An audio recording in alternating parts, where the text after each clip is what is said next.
para si, ajude-se para poder ajudar os outros. Nós temos mania de olhar o erro dos outros.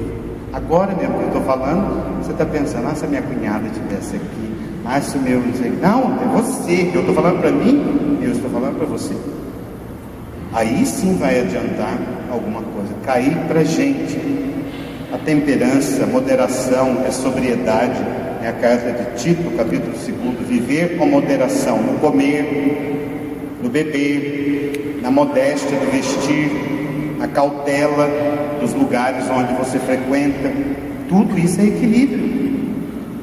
Eu gosto de dizer que a maturidade afasta as ilusões, mas eu não sei se todos fazem essa experiência, porque a velhice ou a idade avançada nem sempre é sinônimo de maturidade.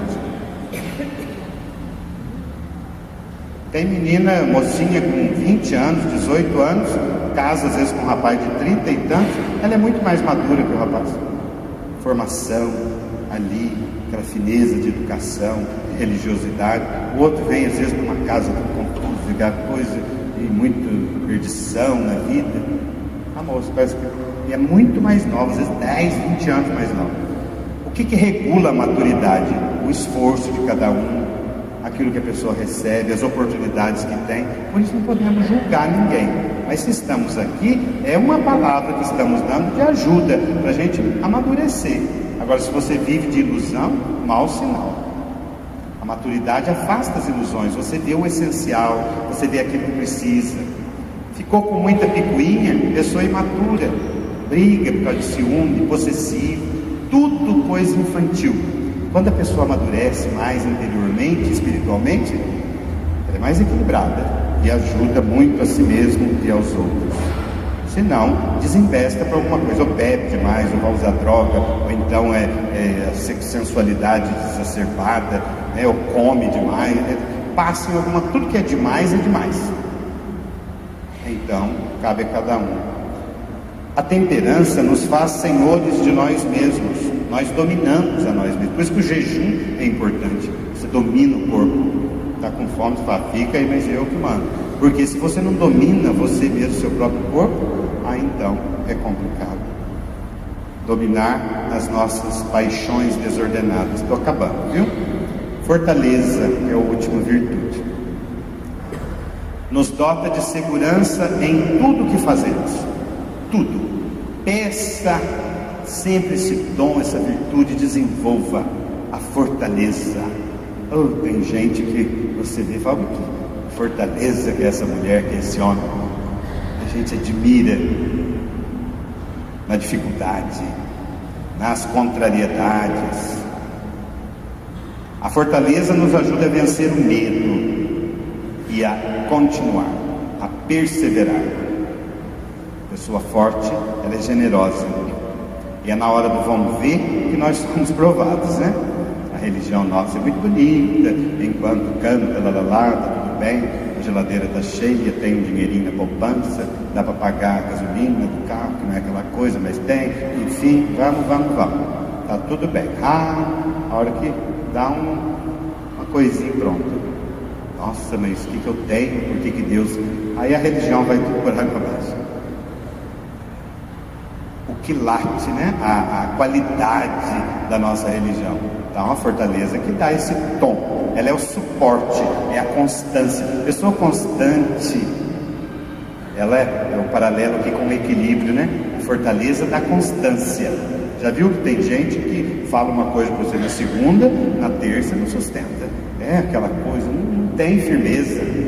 Começa, não vai, não assume e não respeita, não tem, parece um sentido nas coisas.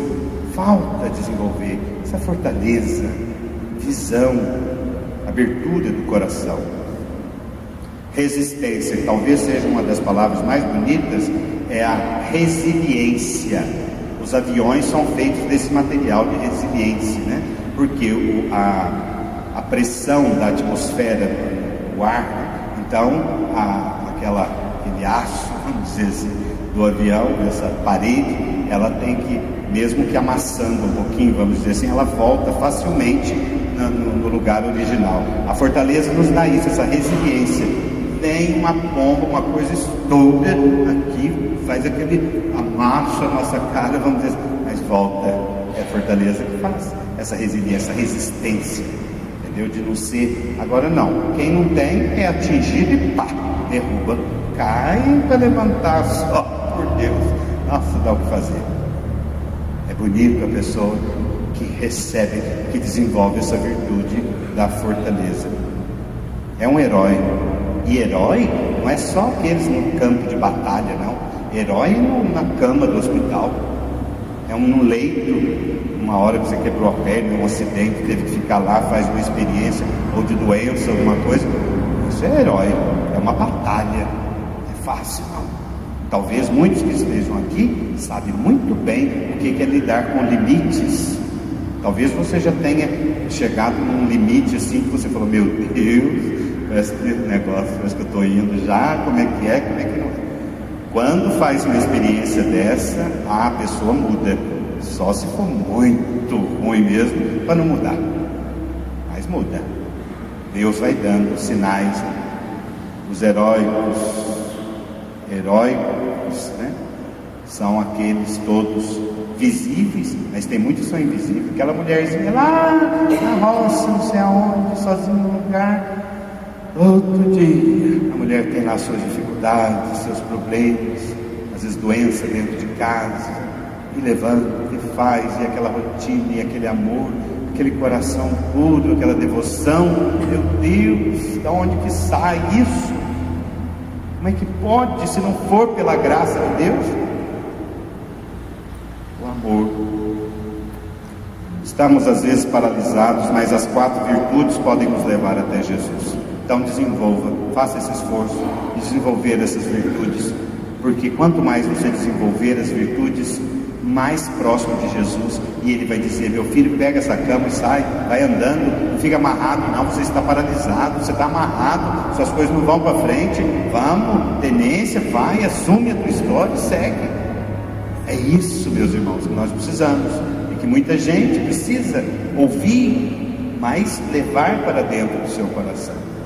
E para terminar, quero lembrar o olhar de Maria, quando ela falou, eles não têm mais vinho, é porque o olhar dela é um olhar de quem serve, de quem sabia o que tinha na cozinha ou não. A mulher simples está ajudando a servir.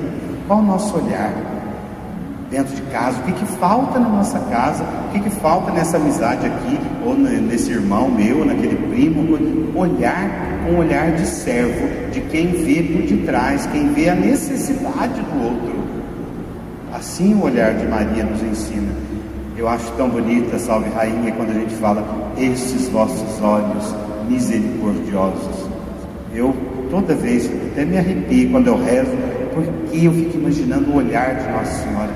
Esses vossos olhos misericordiosos, olhar com misericórdia para as pessoas. E nós às vezes não olhamos. Nosso olhar é preconceituoso, é maldoso. Já definimos, já atacamos, já damos a sentença no olhar. Calvário, Jesus e Maria, ontem na procissão do encontro, o olhar desses dois, a dor dilacerante do coração de Maria e de Jesus, mas o olhar na pureza do amor, da missão que precisava ser cumprida. Às vezes é assim, uma mãe vê o filho morrendo, pode ter mãe aqui que já perdeu o seu filho, e às vezes viu.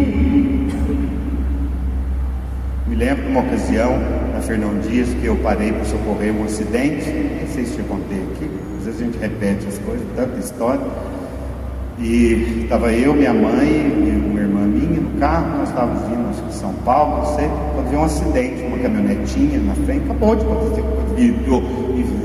mais feio do mundo, e eu parei o carro, nós assustados, só nós ali, minha irmã falou, nossa, aí eu parei o carro, falei, nossa, eu vou lá, tem que ir. Ela falou, não vai, nossa, pelo amor de Deus, olha. Falei, calma, que ficaram nervosos. Eu vi de longe, tinha um rapaz, estava dirigindo, o outro tinha pego carona, e eu vi que um estava mexendo assim. A sorte que era do lado delas, que elas viram Davi. Quando eu dei a volta, ele não tinha essa parte do rosto, arrancou. Estava uma parte perfeitinha e o nervo repuxando parecia que ele estava mexendo.